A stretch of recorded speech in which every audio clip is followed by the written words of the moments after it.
तो अयोध्या नगरी में भव्य दीपोत्सव और इस कार्यक्रम में अब उत्तर प्रदेश के मुख्यमंत्री योगी आदित्यनाथ का संबोधन शुरू हो चुका है। सीधे आपको लेकर चलते हैं अयोध्या नगरी।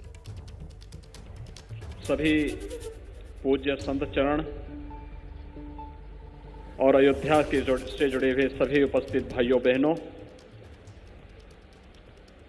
मैं आप सबको और पूरे प्रदेशवासियों को देश और दुनिया में जहां कहीं भी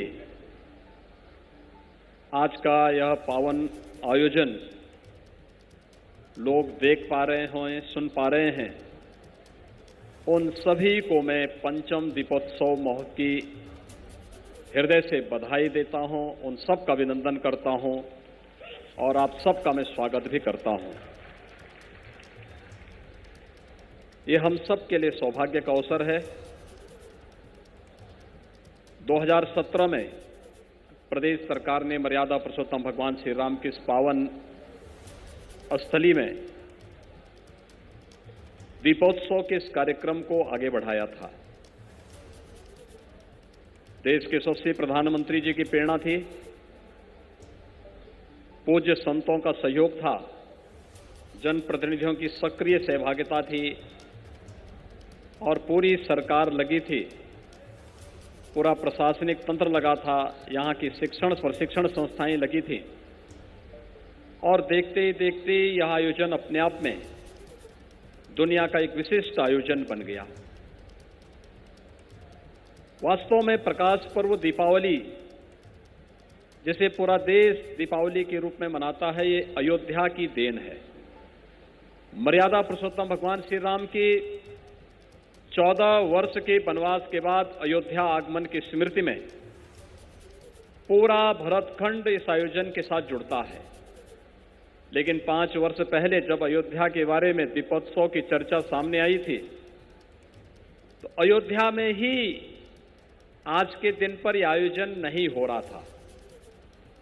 तब हमारी सरकार ने तय किया कि नहीं, अगर अयोध्या को उसकी पहचान दिलानी है तो प्रभु राम के आगमन पर अयोध्या राम राज्य की ओर गया था, भारत राम राज्य की ओर गया था और एक बार फिर से दीपोत्सव के माध्यम से वे सभी कार्य सफल होंगे। और आज इसका परिणाम है कि पंचम दीपोत्सव के आयोजन के साथ जुड़ते हुए आज यहां पर केंद्रीय मंत्री भी बैठे हैं, 3 देशों के माननीय राजदूत और उच्चायुक्त भी बैठे हैं, पूज्य संतजन भी हैं, जनप्रतिनिधि भी हैं, जनता जनार्दन भी भारी संख्या में आई है और जितनी जनता जनार्दन यहां पर आई है, इससे 10 गुना दीप उत्सव के आयोजन स्थल पर राम जी की पेड़ी में एकत्र हैं। यानी अपने आप में एक उत्सव, और ये केवल यहीं पर नहीं, आज लखनऊ में भी, आगरा में भी, काशी में भी, प्रयाग में भी, चित्रकूट में भी, गोरखपुर में भी, नैमिषारण्य में भी, हर एक जगह, हर एक मंदिर में इस उत्सव को जोड़ करके जिस भव्यता के साथ आगे बढ़ाने का कार्य हुआ है, आज उसका परिणाम है कि आपकी भावनाओं ने किस तेजी के साथ देश की तस्वीर को बदला है, कि आपकी भावनाएं सफल हुई, प्रभु तक आपकी आवाज पहुंची और अयोध्या में मर्यादा पुरुषोत्तम भगवान श्री राम की भव्य मंदिर के निर्माण कार्य का शुभारंभ भी आदरणीय प्रधानमंत्री जी के कर कमलों से 5 अगस्त 2020 को प्रारंभ हो चुका है। भाइयों बहनों, जब मैं 2017 को पहले दीपोत्सव में हम लोग आए थे, मैं तब देख रहा था सामने नौजवान एक ही बात कहता था, एक ही नारा गूंज रहा था उस दिन। मुझे याद है 2017 में भी, 2018 में भी, 2019 में भी एक ही नारा गूंज रहा था कि योगी जी एक काम करो, मंदिर का क्या नारा था? आप अपना नारा भूल गए, लेकिन मैं आपका नारा नहीं भूला हूं। एक ही बात आपकी निकलती थी कि योगी जी एक काम करो, मंदिर का। और भाइयों बहनों, आप अपना नारा भूल गए, लेकिन हम अपना काम भूले नहीं। मैं तब भी कहता था कि मंदिर निर्माण के लिए आधारशिला तैयार की जा रही है।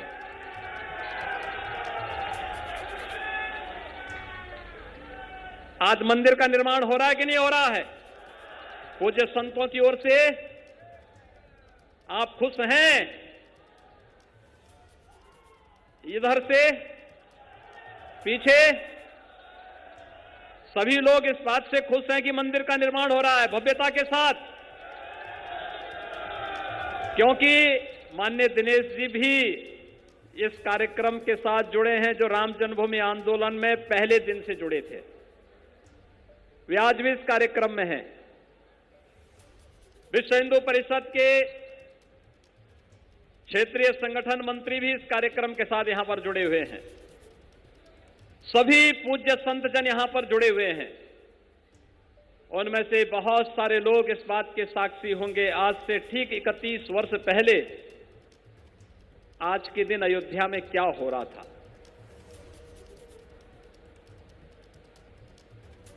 30 अक्टूबर 1990 और 2 नवंबर 1990 को इसी अयोध्या में राम भक्तों पर, राम कार सेवकों पर गोलियां चलाई गई थी। बर्बर लाठीचार्ज हो रहा था। तब जय श्री राम बोलना एक अपराध माना जाता था। तब राम मंदिर की बात बोलना अपने आप में एक अपराध होता था। लेकिन भाइयों बहनों, आपकी ताकत, लोकतंत्र की ताकत कितनी मजबूत होती है, आपने उसका एहसास कराया। और उस ताकत का एहसास है जो कल तक राम भक्तों पर आज से 31 वर्ष पहले गोलियां चला रहे थे, आज वो आपकी ताकत के सामने झुके हैं। अब लगता है कि अगर कुछ और वर्ष आप इसी प्रकार से ले चले तो अगली कार सेवा के लिए वे और उनकी पूरी खानदान लाइन पर खड़े होते हुए दिखाई देंगे। आप देखना, अगली कार सेवा जब होगी तब गोली नहीं चलेगी, तब राम भक्तों पर, कृष्ण भक्तों पर पुष्पों की वर्षा होगी। और यही लोकतंत्र की ताकत है, क्योंकि राम ने सबको जोड़ा। यही तो राम की ताकत है। और निषाद राज को भी गले से लगाते हैं। माता सबरी के जूठे बेर भी खाते हैं। वनवासियों को, बानरों को, भालुओं को, सबको एक साथ जोड़ करके न केवल आर्याव्रत की ज्ञान परंपरा की रक्षा करते हैं, संपूर्ण आर्याव्रत की रक्षा का दृढ़ संकल्प के साथ आगे बढ़ा करके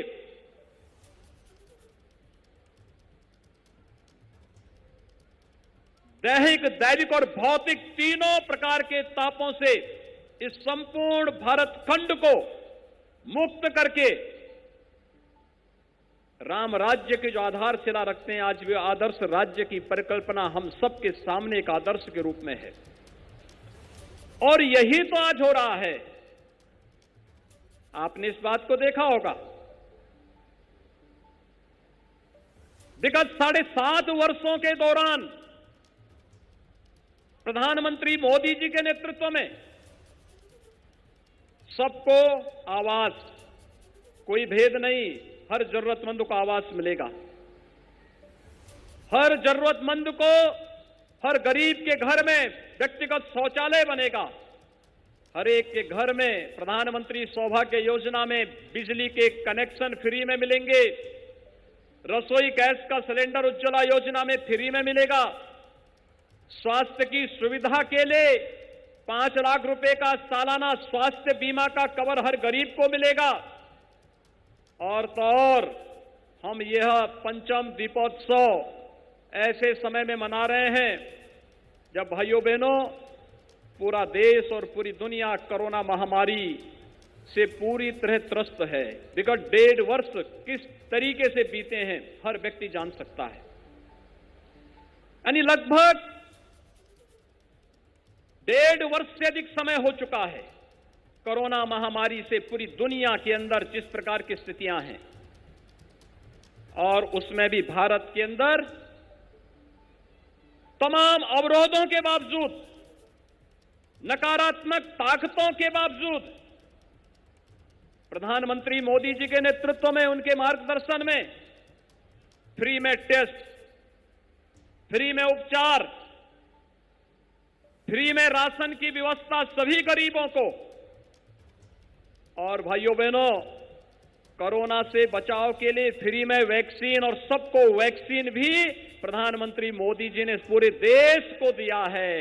ये अपने आप में राम राज्य की उस परिकल्पना को साकार करता है जिसको लेकर के हम वर्षों से तमन्ना कर रहे थे, और इसीलिए अंतःकरण से हम जुड़े हुए हैं। अयोध्या में प्रभु राम के 14 वर्ष के वनवास के आगमन के साथ, और मैं और हमारा पूरा कैबिनेट उस अवसर पर अयोध्या में रहता है, और आज भी हम अभिभूत हैं कि हमें 5वीं बार भी अयोध्या के अंदर भगवान राम की अगुवाई करने, उनके राज्याभिषेक करने का सौभाग्य अयोध्या वासियों ने भी दिया, आप सब ने दिया, और प्रभु की कृपा हम सब पर बनी रहे। इस दृष्टि से आज के इस दीपोत्सव कार्यक्रम के साथ हम सब यहां पर जुड़ते हुए मुझे बहुत अपार प्रसन्नता की अनुभूति हो रही है। मैं इस अवसर पर अभिनंदन कर रहा हूं अपने केंद्रीय मंत्री श्री जी किशन रेड्डी जी का।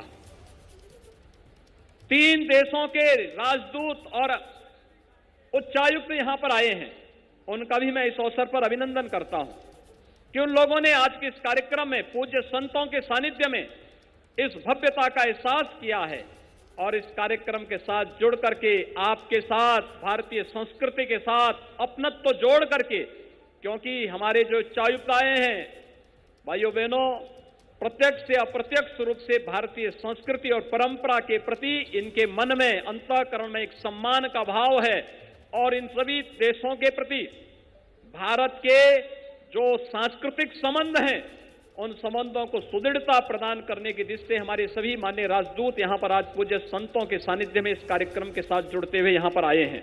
और इसलिए भाइयों बहनों, अयोध्या अब एक नई सांस्कृतिक नगरी के रूप में दुनिया के अंदर छानी चाहिए। अयोध्या में भगवान राम के भव्य मंदिर के निर्माण के मार्ग में अब कोई बाधा नहीं, दुनिया की कोई ताकत अयोध्या में 2023 तक भगवान राम के भव्य मंदिर के निर्माण को रोक नहीं सकती है। ये तो हर व्यक्ति जानता है, क्योंकि मोदी जी के आने के साथ देश के अंदर एक बात और चली है कि मोदी हैं तो